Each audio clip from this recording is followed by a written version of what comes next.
अपना उत्तराखंड आप देख रहे हैं, आपके साथ मैं हूं चांदनी धवन और बात करेंगे खबर देहरादून से मिल रही है। बेलड़ा मामले में सीएम धामी ने जांच के आदेश दिए हैं। आईजी गढ़वाल और कमिश्नर गढ़वाल को मामले की जांच सौंपी गई है। 15 दिन में मामले की रिपोर्ट मांगी गई है।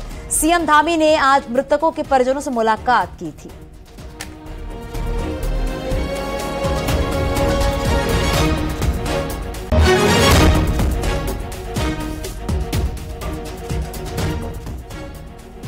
तो 15 दिन आपको बताते चले कि मिलने के लिए पहुंचे हुए हैं सीएम पुष्कर सिंह धामी। 15 दिन में जांच रिपोर्ट भी मांगी गई है।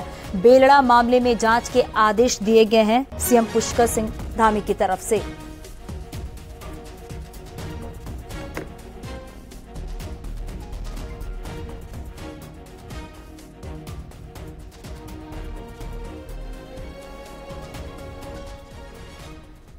सीएम पुष्कर सिंह धामी से पीएम मोदी के प्रमुख सचिव पीके मिश्रा, सलाहकार अमित खरे और उप सचिव मंगेश घिंडियाल ने शिष्टाचार मुलाकात की है।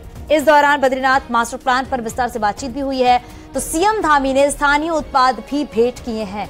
पीएम मोदी की टीम के अधिकारियों ने बद्रीनाथ के कामों का निरीक्षण किया था। उसके बाद सीएम धामी से मुलाकात।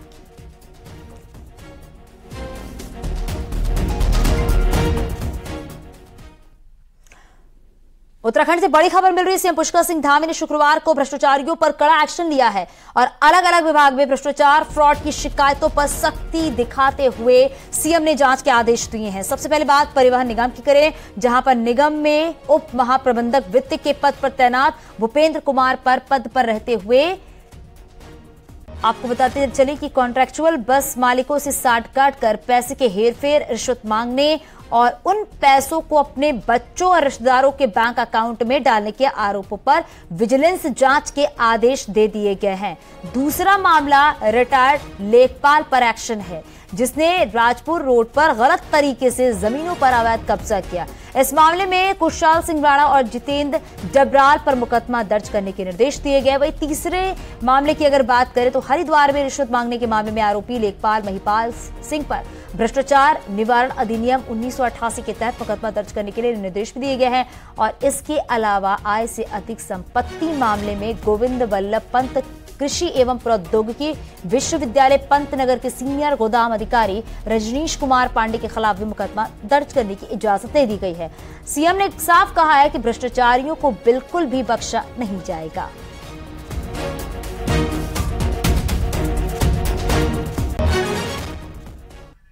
उत्तराखंड में 24 से 30 जून तारीख के लिए मौसम विज्ञान केंद्र की तरफ से ऑरेंज अलर्ट जारी किया गया है। इस बीच प्रदेश के कई जिलों में तेज बारिश और आंधी तूफान की संभावना जताई गई है। खासतौर पर चारधाम यात्रा में आने वाले लोगों को सावधानी के साथ यात्रा करने की एडवाइजरी भी जारी कर दी गई है।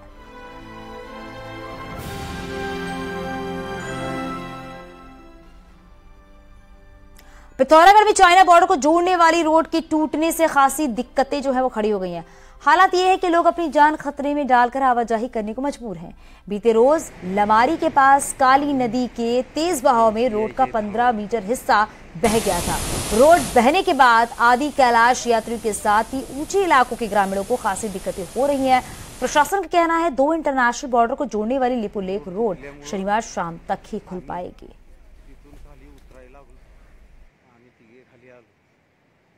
कल हमारे पास कि जो बुद्धि और लमारे के बीच में 2 जगह लैंडस्लाइड हुई थी, जिससे हमारा रोड कटिंग हो चुकी है। तो फिलहाल के लिए रोड बंद है और सभी यातायात उधर बंद है। टेम्परेरी रोड्स जो जहाँ से यूज़ होते थे उससे भी यात्री आ रहे हैं। केएमवीएन का दल आज आया था, बट मेरी एडवाइस रही कि उन रास्तों से फिलहाल ना चलें। जो हमारी बात हुई थी बीआरओ एंड गर्गनगर के साथ, तो ये बताया गया कि रास्ते कल शाम तक वो खोल के दे देंगे हमें। गुरुवार को पिथौरागढ़ के मुंसियारी हादसे में 10 मृतकों के शवों का आज बागेश्वर में अंतिम संस्कार किया गया, जिसमें शामा क्षेत्र के 7 मृतकों का अंतिम संस्कार बागेश्वर के सरयू गोमती घाट में गमगीन माहौल में किया गया और भनार क्षेत्र के 3 मृतकों का कपकोट में अंतिम संस्कार किया गया। दुर्घटना में मारे गए 2 आर्मी जवानों की अंत्येष्टि पूरे सैन्य सम्मान के साथ की गई है।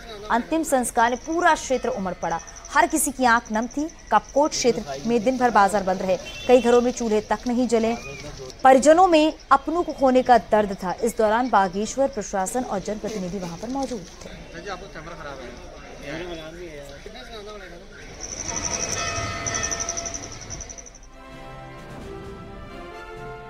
पिथौरागढ़ के होकरा में हुए हादसे में 10 लोगों की जान पलक झपकते चली गई। खौफजदा इस मंजर के लिए खराब रोड को पहली वजह माना जा रहा है, लेकिन आपको ये जानकर हैरानी होगी कि यहाँ एक नहीं, दो नहीं, बल्कि दर्जनों ऐसी रोड हैं जिन पर सफर करना मौत को दावत देने से कम नहीं है। बॉर्डर तहसील धारचूला और मुंशियारी में ऐसी सड़कों का जाल बिछा है जिन पर कभी भी बड़ा हादसा हो सकता है। खतरनाक पहाड़ों में बनी इन सड़कों को बनाने में सुरक्षा के सभी नियमों की धज्जियां उड़ाई गई हैं। हालात तो ये हैं कि जरा सी चूक इंसानी जिंदगी को कब निगल ले कोई नहीं जानता। ऐसा नहीं है कि होकरा हादसे से पहले इन सड़कों पर हादसे नहीं हुए। हर साल ये सड़कें दर्जनों जिंदगियों को निगल रही हैं। बावजूद इसके ना तो पीडब्ल्यूडी को कोई फर्क पड़ रहा है और ना ही बीआरओ को। इन विभागों के निकम्मेपन का नतीजा ये है कि आए दिन लोग रोड हादसों में जान गंवा रहे हैं। मुंशियारी वाली रोड में होकरा के अलावा भी अन्य जो आंतरिक संपर्क मार्ग है वहां पर सफर करना बहुत खतरनाक बना हुआ है। कभी भी कोई हादसा हो सकता है। मुंशियारी के अंतर्गत जैसे जोशा गांधीनगर पीडब्ल्यूडी के अंतर्गत आता है और अन्य बसंतकोट है या फिर आपका राप्ती गैला है, सभी सड़कें बहुत ही खराब हो चुका है। वो कभी भी हादसा हो सकती है इस सड़क पर। होकरा में पूजा के लिए आने वाले पहली बार हादसे का शिकार नहीं हुए। 2013 में भी गिरगांव में बस खाई में गिरने से 22 लोगों की जान जा चुकी है। यही नहीं, खतरों से भरी इन सड़कों में आए दिन हादसे होते रहते। होकरा को जाने वाली रोड के साथ ही भैंसकोट, बजेता, सैनराथी, जोशा, राया बजेता, लीलम, बोना, मुंशियारी, हरकोट, बांसपगड़ और लिपुलेख जैसी दर्जनों सड़कें हैं जिन पर लोग जान हथेली पर रखकर सफर करने को मजबूर हैं। ऐसे में अंदाजा आसानी से लगाया जा सकता है कि जिन रास्तों में सामान्य मौसम में आवाजाही मौत को दावत देती है, वहां बरसात के सीजन में सफर करना कितना खतरनाक होगा।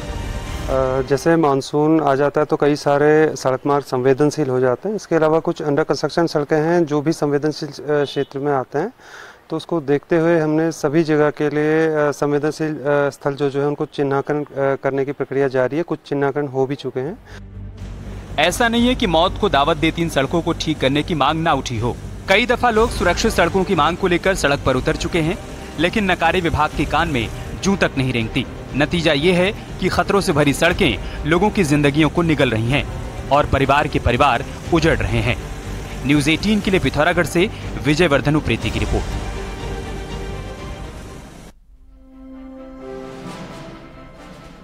केदारनाथ धाम मंदिर के गर्भगृह के सोने के मामले में गढ़वाल कमिश्नर की अध्यक्षता में टीम अब जांच करेगी।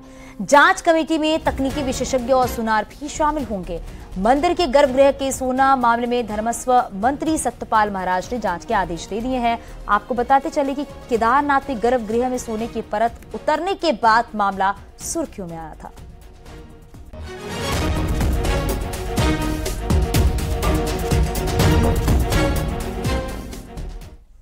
की खबर का बड़ा असर हुआ है। हमने दिखाया है कि ब्रह्मकपाल में किस तरीके से अलकनंदा का पानी रिसाव होकर ब्रह्मकपाल की दीवार को नुकसान पहुंचा रहा है। प्रशासन ने तत्काल खबर का संज्ञान लेकर आनन फानन में गड्ढे को भरने का काम शुरू कर दिया है। ब्रह्मकपाल इलाके में गड्ढों को भरा जा रहा है ताकि जो अलकनंदा नदी का पानी ब्रह्मकपाल की ओर आ रहा है उसे तत्काल रोका जाए।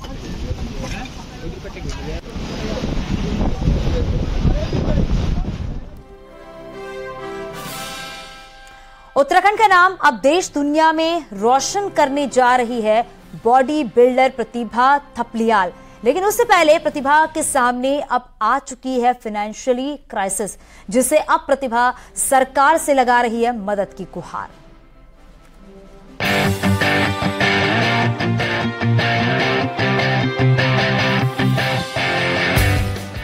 इस साल नेपाल और साउथ कोरिया में होने वाली एशिया और वर्ल्ड बॉडी बिल्डिंग चैंपियनशिप के लिए पूरे देश की तरफ से उत्तराखंड की प्रतिभा थपलियाल का चयन हुआ है। प्रतिभा दोनों चैंपियनशिप के लिए भारत का प्रतिनिधित्व करेंगी।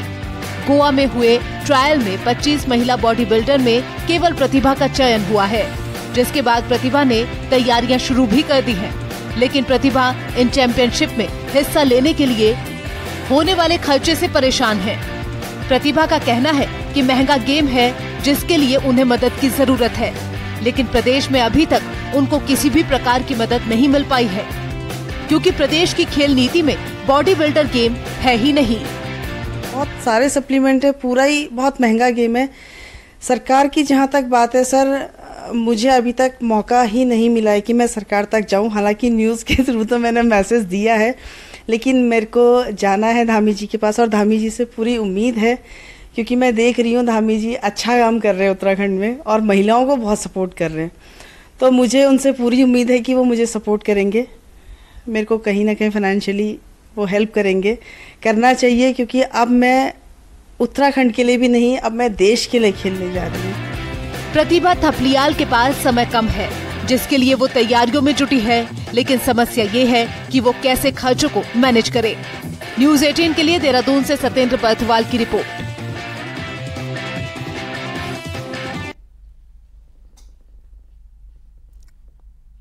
रामनगर में भारत सरकार का इलेक्ट्रॉनिक्स विभाग का एक बड़ा संस्थान मौजूद है, जहां पर एडमिशन लेने पर स्टूडेंट्स को रोजगार परक नई नई तकनीक सिखाई जा रही है। ये रिपोर्ट देखिए।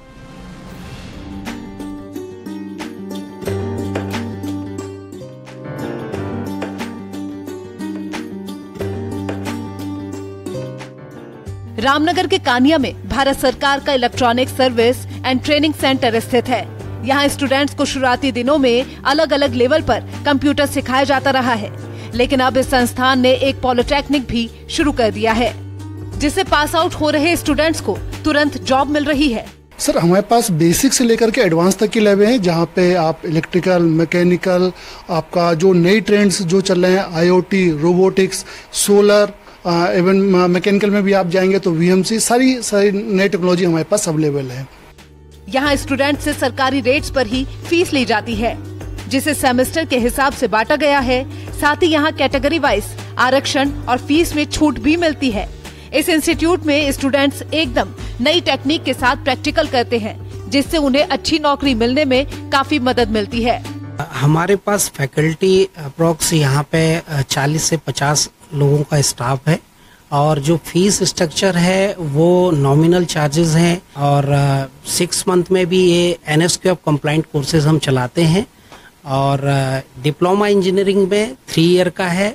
सेमेस्टर वाइज यहाँ पे फीस स्ट्रक्चर है, जिससे कि बच्चे के लिए कम लोड पड़े, और कैटेगरी के लिए इसमें भी फ्री है। AICTE अप्रूव प्रोग्राम चला रहे हैं हम लोग इलेक्ट्रिकल, मैकेनिकल और कंप्यूटर साइंस में। ये इंस्टीट्यूट जहां अपने स्टूडेंट्स को अच्छा रोजगार दिला रहा है, वहीं ये संस्थान लघु एवं मध्यम उद्योगों को भी बढ़ावा देने की कोशिशों में लगा हुआ है। इसके लिए इंस्टीट्यूट साधारण खर्चों में अपनी महंगी मशीनों का उपयोग इन उद्यमियों को करने की इजाजत भी दे रहा है। न्यूज़ 18 के लिए रामनगर से गोविंद पाटनी की रिपोर्ट।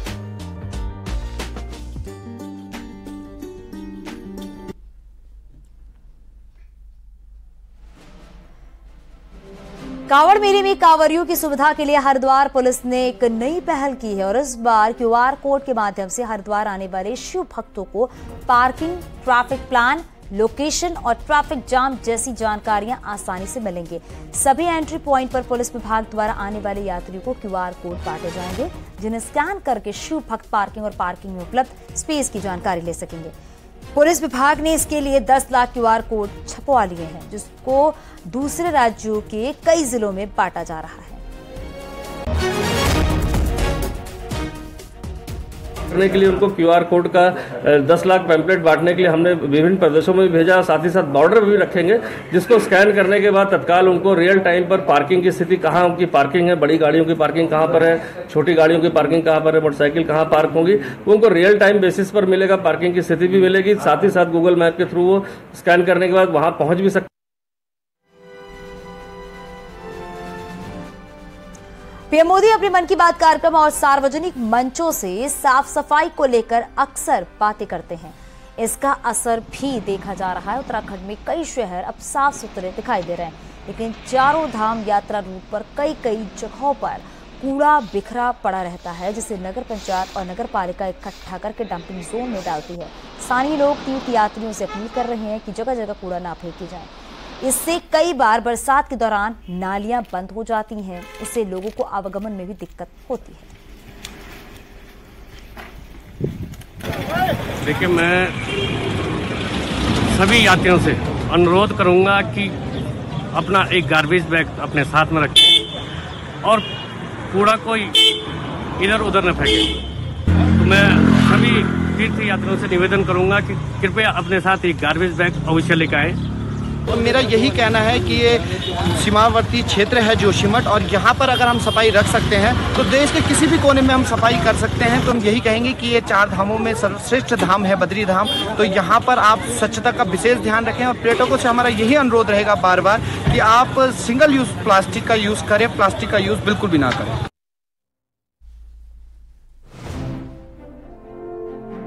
आगे भी खबरें जारी है, यहाँ रुकेंगे छोटे से ब्रेक के लिए।